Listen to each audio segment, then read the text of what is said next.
Good morning students. मैं KC Meena, assistant professor, government college Bandikui, subject business administration. आज BCom second year में जो हमारा पहला पेपर है कंपनी अधिनियम में हमारा जो प्रथम अध्याय चल रहा था, उस अध्याय में अब जो आगे का आज हम जो अध्ययन करेंगे वह है कंपनी के अधिनियम से संबंध विषय वस्तु, और कंपनी का जो अधिनियम है उसकी रूपरेखा क्या है तथा इसके विषय वस्तु क्या है। Scheme and content of the act. Company अधिनियम जो है एक व्यापक अधिनियम है जिसके टोटल मिलाकर 29 अध्याय हैं और कुल 470 धाराएं हैं। यानी कंपनी अधिनियम जो है वो जब नया 2013 में पारित हुआ तो उसमें 29 अध्याय हैं और 470 धाराओं में ये कंपनी अधिनियम बनाया गया है। इस अधिनियम में 7 अनुसूचियाँ भी है जो इसमें संलग्न है, और ये अधिनियम भारत में कार्यरत सभी सम्मिलित होने वाली एवं सभी क्षेत्र की जो कंपनियां हैं, वो कंपनियां चाहे वो निजी क्षेत्र की हो, सार्वजनिक क्षेत्र की हो, सभी पर ये जो अधिनियम है वो समान रूप से लागू हो गया। ये कंपनी के जो कार्यकलाप हैं, जो उसके नियमन है, तो आधारभूत कानूनी ढांचा बनाया गया। और इस अधिनियम में विशेष प्रकार या विशेष रूप से कुछ प्रावधान शामिल किए गए हैं। वो प्रावधान क्या क्या हैं उसमें हम अब आगे प्रकाश डालेंगे। सबसे पहला कंपनी के समामेलन, दूसरा कंपनियों के प्रतिभूतियों के आवंटन, यानी कंपनी का समामेलन। जब कोई भी नई कंपनी स्थापित होती है तो उसका रजिस्ट्रेशन कंपनी रजिस्ट्रार के यहाँ कुछ आवश्यक दस्तावेज प्रस्तुत करने के बाद में हो जाता है, और जब कंपनी का नाम रजिस्टर में लिख दिया जाता है तो जो पूर्व से चली आ रही कंपनियों में भी उसका नाम शामिल हो जाता है और वो कंपनी के समामेलन के नाम से जाना जाता है। दूसरा है प्रतिभूतियों के आवंटन। कंपनी के पास कुछ संपत्तियां और प्रतिभूतियां होती है। ये प्रतिभूतियां कंपनी के द्वारा पहले से पूर्व किसी विनियोग से संबंधित हो सकती है, इन्वेस्टमेंट से संबंधित हो सकती है। वो कंपनी को वहाँ पर क्या है, आवंटन किया जाता है। कंपनियों का प्रबंधन से संबंधित, कंपनी में भी वहाँ पर एक प्रबंधक होता है। प्रशासन संबंधी कुछ इसमें प्रावधान है जो एडमिनिस्ट्रेशन रिलेटेड है, जो नीतियों का निर्धारण करते हैं और उनको क्रियान्वयन करने में सहयोग करते हैं। आपसी समझौते संबंधी कई बार क्या है, कंपनी में वहाँ पर नियम और नीतियों को लेकर जो कंपनी के अंशधारी हैं और संचालक उनके बीच में मतभेद हो जाते हैं, तो इन मतभेदों को दूर करने के लिए वहाँ पर क्या है, समझौता संबंधी प्रावधान भी किए गए हैं। व्यवस्थापन है इसमें और समापन है, यानी किस प्रकार एक कंपनी का वहाँ पर जो है समापन भी किया जा सकता है। अंत में जो है विघटन आदि से संबंधित प्रावधानों का इसमें उल्लेख किया गया है। अब हम इस अधिनियम की जो विस्तार से रूपरेखा किस प्रकार है, किस प्रकार से इसकी पूरी योजना बनाई गई है और इसके विषय वस्तु क्या है, उनका हम संक्षिप्त में अब अध्ययन करेंगे। सबसे पहला प्रारंभिक अवधान।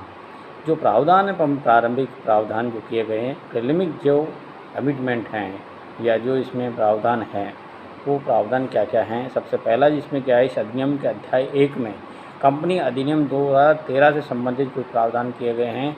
ये कुछ आधारभूत प्रावधान हैं, यानी इस अधिनियम से संबंधित कुछ प्रावधान हैं जो अध्याय 1 में वहाँ पर परिभाषित किए गए हैं।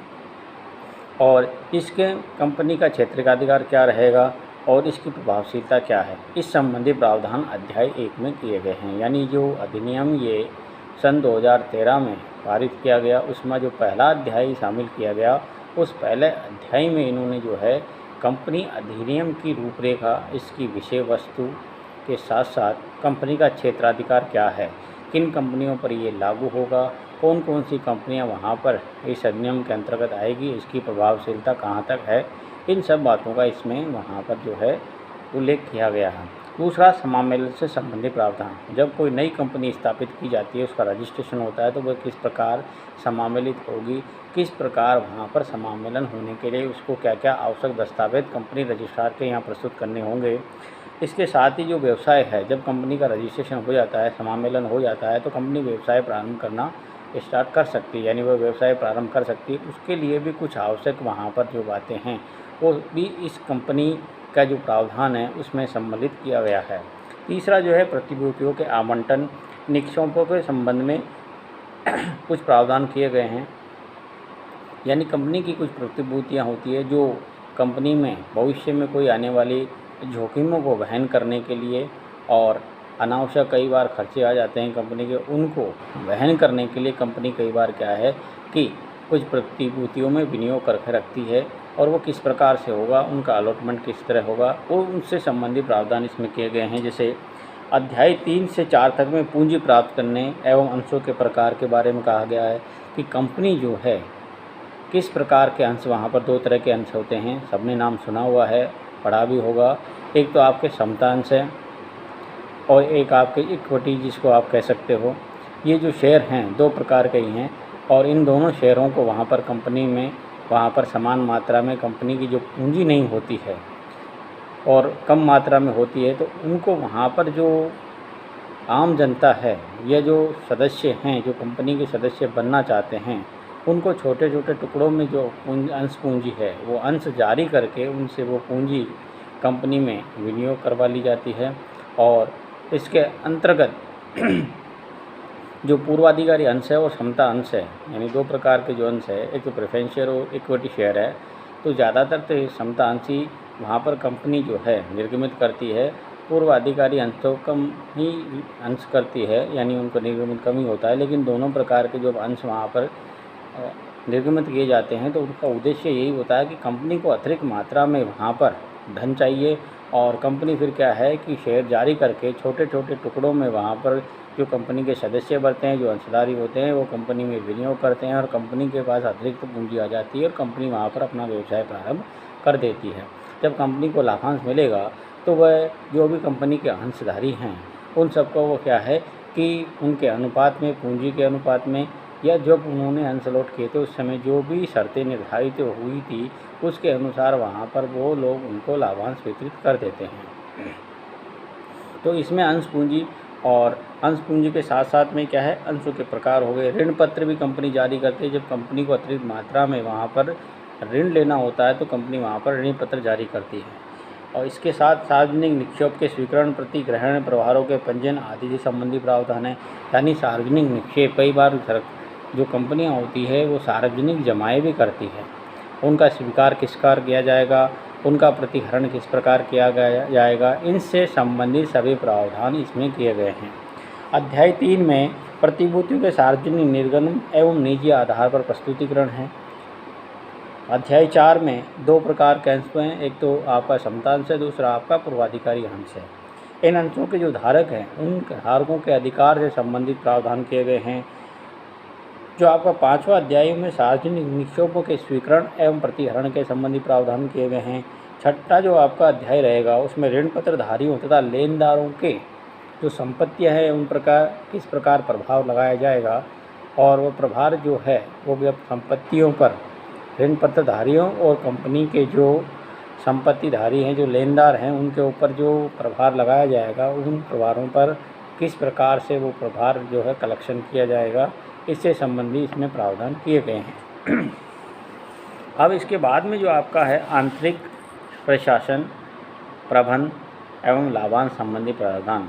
कंपनी जब व्यवसाय प्रारंभ कर देती है तो उसका कुछ आंतरिक प्रशासन होता है, और आंतरिक प्रशासन का भी वहाँ पर क्या है कि बहुत बड़ा महत्व होता है। अध्याय 7 में कंपनी के सदस्यों, कंपनी की सभाएँ, कंपनी के जो सदस्य होंगे वो सदस्य सभाएँ करेंगे। सभाएँ करने के साथ 2 तरह की सभाएँ, एक तो वार्षिक सभाएँ और एक असामान्य साधारण सभा, इससे संबंधी प्रावधान किए गए हैं। वार्षिक सभा साल में एक बार बुलाई जाती है कि असामान्य साधारण सभा वहाँ पर कभी भी बुलाई जा सकती है। कंपनी के जो सदस्य हैं, अंशधारी हैं, उनके आह्वान पर वो कंपनी के जो सदस्य होते हैं वो सभा बुला सकते हैं। इस अध्याय में कंपनी की जो सभा होगी उनकी सूचना, उनकी कार्यवाही क्या रहेगी, कार्यवाहक संख्या क्या है, गणपूर्ति क्या है और मतदान किस प्रकार से होगा, ये सभी प्रावधान इसमें किए गए हैं। जो कंपनी के संचालक होंगे उनकी नियुक्ति किस प्रकार होगी, उनका सूक्ष्म कार्य एजेंडा क्या रहेगा, इससे संबंधित प्रावधान है। 8वां जो अध्याय रहेगा उसमें लाभांश संबंधी घोषणा एवं उनके भुगतान से संबंधित प्रावधान किए गए हैं। 5वां जो रहेगा आपका अध्याय, उसके बाद में जो अब आपका अध्याय 8 हो जाएगा तो लेखा पुस्तकें और अंकेक्षण तथा निगमीय सामाजिक दायित्व संबंधी प्रावधान है। यानी लेखा पुस्तकें, कंपनी जब व्यवसाय प्रारंभ करेगी तो अध्याय 9 में कंपनियों के द्वारा लेखा पुस्तकें, भइयों के रखने उन्हें सुरक्षित रखने संबंधी प्रावधान किए गए हैं। इसी में आगे कंपनी के जो कार्यकलाप हैं आंतरिक अंकेक्षण से संबंधित है, ये करवाना अनिवार्य होता है। आंतरिक अंकेक्षण में कंपनी ने जो लेखा वहियाँ बनाई है उसमें जो हिसाब किताब लिखे गए हैं कंपनी के व्यवसाय से संबंधित लेनदार और देनदारों के, वह सभी वहाँ पर सही लिखे गए हैं। इसकी जांच करने के लिए वहाँ पर क्या है, अंकेक्षण करवाया जाता है। पिछले 3 वर्षों के औसत लाभ का कम से कम 2% भाग निगमीय सामाजिक दायित्व की क्रियाओं पर भी व्यय करने का प्रावधान इसी अध्याय में किया गया है। अध्याय 10 में अंकेक्षकों की नियुक्ति किस प्रकार की होगी, उनकी योग्यताएं क्या है, उनकी अयोग्यताएं क्या हैं, उनको शक्तियां क्या दी जाएगी नियुक्ति करने के पश्चात, और जब नियुक्ति हो जाएगी तो वो आप जब कुछ अधिकार देंगे तो उनके कर्तव्य भी होंगे और उनको किस प्रकार वहाँ से पदच्युत किया जा सकता है, रिमूवल किया जा सकता है, इससे संबंधी प्रावधान किया गया है। यानी अध्याय 10 में अंकेक्षकों की नियुक्ति से संबंधित और वहाँ पर कार्य से संबंधित वहाँ पर प्रावधान किए गए हैं। छठा, अब जो आपके संचालक रहेंगे, संचालक मंडल है, उनकी सभाएं किस प्रकार होगी और प्रबंध के पदाधिकारी जो है उनसे संबंधित प्रावधान किए गए हैं।